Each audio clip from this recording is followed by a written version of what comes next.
Perfect stranger.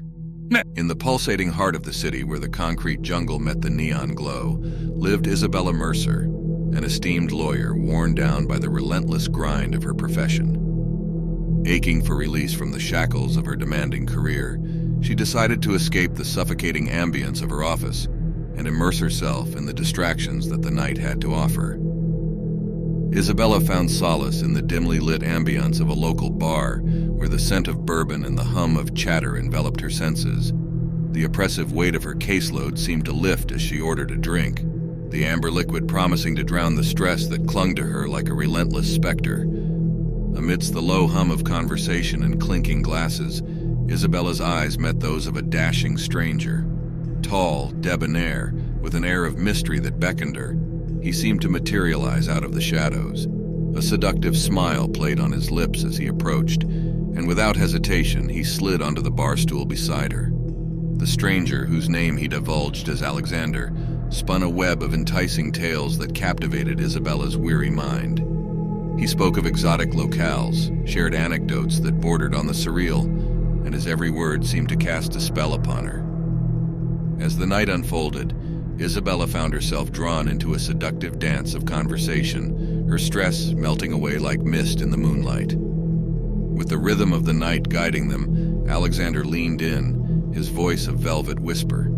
"Isabella, my dear, I must confess I have a secret, a burden that I've carried for centuries, a tale of darkness that is not easily shared." Intrigued and a few drinks deep, Isabella, her curiosity piqued, implored him to share his secret. Alexander, his gaze intense, warned her that once revealed, the knowledge could not be unlearned, and it carried grave consequences. Undeterred, Isabella pleaded, her desire for the forbidden gnawing at her rationality. With a knowing look, Alexander suggested they continue the conversation in the privacy of his apartment, a place where secrets could be shared without fear of prying eyes. Intoxicated by both the potent elixirs and the allure of the mysterious man, Isabella acquiesced, the city lights winking at her as they ventured into the night. As they entered Alexander's apartment, an uneasy tension hung in the air. The shadows seemed to dance in anticipation as Alexander turned to face Isabella. With a deep breath, he murmured, "Prepare yourself, Isabella, for what you are about to witness is a truth that transcends the boundaries of the ordinary." In the stillness of the room, Alexander's form began to contort and twist. Isabella's eyes widened in horror as his features morphed into that of a creature straight from her darkest nightmares, a werewolf, its eyes gleaming with an unearthly malevolence. Paralyzed by fear, Isabella could only watch as the transformation completed. The werewolf before her, no longer Alexander, snarled with feral hunger. Isabella's screams echoed in the apartment, but they were swallowed by the night. In an instant, the creature lunged, its primal instincts guiding its savage descent upon Isabella. The once charming stranger had revealed his monstrous truth, and Isabella, entangled in the macabre dance of fate, became the unwilling victim of a horror that transcended the realms of reality. As the moon cast its cold light upon the aftermath, the werewolf, sated, reverted to the form of Alexander, the apartment a silent witness to the horror that had unfolded within its walls. Isabella, her life extinguished by the revelation of a dark secret, became a chilling reminder that the line between seduction and terror is often thinner than the shadows that envelop the night.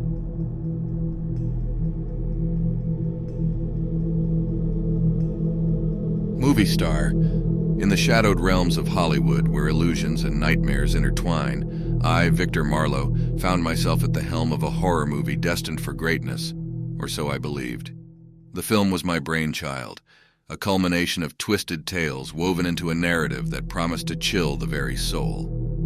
Little did I know that the horrors lurking on the screen would pale in comparison to the malevolent force I had unwittingly unleashed on my cast and crew. The star of my macabre creation was Adrian Thornfield, a reclusive and disagreeable actor rumored to be as enigmatic as the characters he portrayed.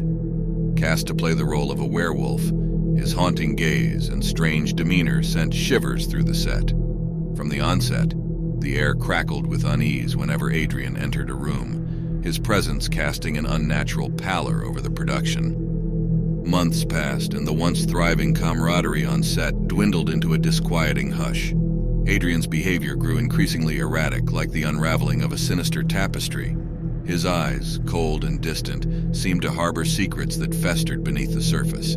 The cast and crew, once united by the pursuit of cinematic brilliance, now tiptoed around Adrian, their whispers echoing a growing trepidation. The lead actress, Emma Holloway, bore the brunt of Adrian's unsettling demeanor. Scenes that should have flowed with the natural synergy of performance became tense and stifled. Emma confided in me, her eyes reflecting a mixture of fear and frustration. "Victor, something is wrong with Adrian. He's not just method acting, he's changing. It's like he's becoming the very monster he's meant to portray." I dismissed her concerns as the natural struggles of artistic temperament, unwilling to entertain the notion that the boundaries between fiction and reality were blurring on my set. As the days wore on, the cast whispered of Adrian's strange rituals and muttered incantations, the ominous undertones seeping into the fabric of our production. With each passing hour, a gnawing sense of foreboding gripped me. The walls of the studio seemed to close in, and the air hung heavy with the scent of impending doom. Unable to ignore the mounting tension, I resolved to confront Adrian, to unearth the truth that lay beneath the surface of his cryptic performance. One evening, I found myself standing outside Adrian's dressing room, my knuckles rapping against the door like the toll of a funeral bell. The response, a guttural laugh that sent shivers down my spine, emanated from within. The door creaked open, revealing Adrian's face contorted into a sinister grin. "Victor Marlowe," he intoned, his voice a haunting melody.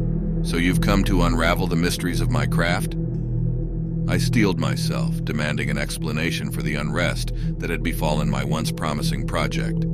Before my eyes, Adrian's laughter transformed into a deep guttural growl.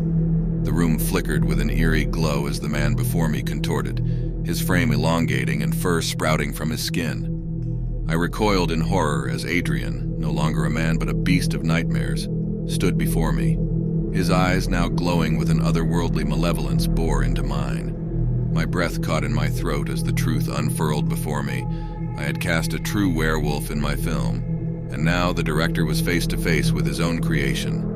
Adrian lunged, the transformation complete. In the blink of an eye, the dressing room became a cacophony of screams and crunching bones. The werewolf, once the star of my movie, now devoured the cast and crew with a ravenous hunger that defied the bounds of reality. I too became a victim of my cinematic ambitions, my screams swallowed by the jaws of the creature I had unleashed. The studio, once a haven for creativity, now bore witness to the monstrous fate that awaited those who dared to dance on the precipice of horror. As the moon cast its baleful glow upon the scene, the werewolf, now sated, melded back into the shadows. The once thriving film set lay in ruins, a testament to the catastrophic consequences of tampering with the supernatural. The tale that unfolded within those studio walls became a legend in its own right, a cautionary narrative whispered among the haunted corridors of Hollywood, a reminder that sometimes the horror we seek to capture on film is far more real than our darkest nightmares.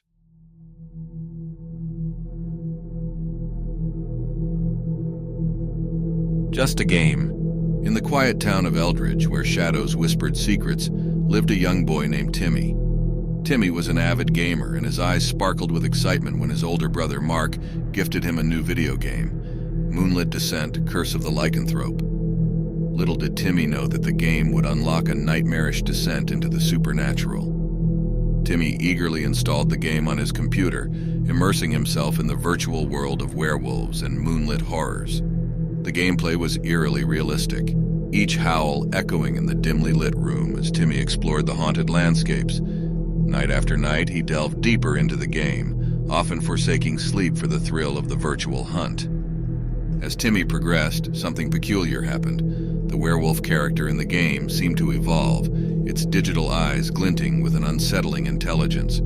Timmy dismissed it as a trick of the graphics, attributing his growing unease to the immersive quality of the game.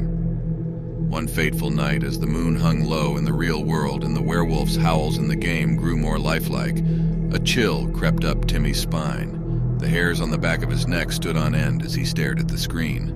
Suddenly, the werewolf leapt out of the digital confines, materializing in the room. Fear gripped Timmy's heart as the werewolf, now standing before him, spoke with a voice that echoed with a strange blend of menace and reassurance. "Do not be afraid, Timmy. I am no mere character. I am real as the darkness that surrounds us, but I mean you no harm. In fact, I can offer you unimaginable power." The boy trembled, his eyes fixed on the towering werewolf. What do you want from me?"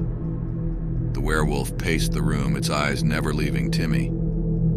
"I desire a vessel, a host through which I can walk the realms of both men and beasts. I need your permission, Timmy, to share your body. In return, I promise you strength, freedom, and the thrill of the hunt." A cold shiver ran down Timmy's spine, but the werewolf continued, "Refuse, and the consequences will be grave. You see, Timmy, I can be a benevolent force or a harbinger of chaos, depending on your choice." Timmy, paralyzed by fear and the allure of power, reluctantly acquiesced. "Fine, possess me." The werewolf grinned, its sharp teeth gleaming in the dim light. It lunged at Timmy, and the room echoed with a haunting symphony of cracking bones and guttural growls. As the transformation reached its apex, Timmy's consciousness faded. When Timmy awoke, he was no longer himself. He felt the power coursing through his veins, the primal instincts of the werewolf now intertwined with his own. The room was stained with blood, and an unsettling realization washed over him. He had devoured his entire family in a nightmarish frenzy. Haunted by the horror of his own actions, Timmy, now the vessel of the werewolf, roamed the town under the moonlit sky. The once quiet town of Eldridge would forever bear witness to the monstrous legacy that Timmy, a young boy seduced by the promise of power, had unleashed upon the world. The howls of the werewolf echoed through the shadows, a chilling reminder that sometimes the monsters we fear are the ones we invite into our own lives.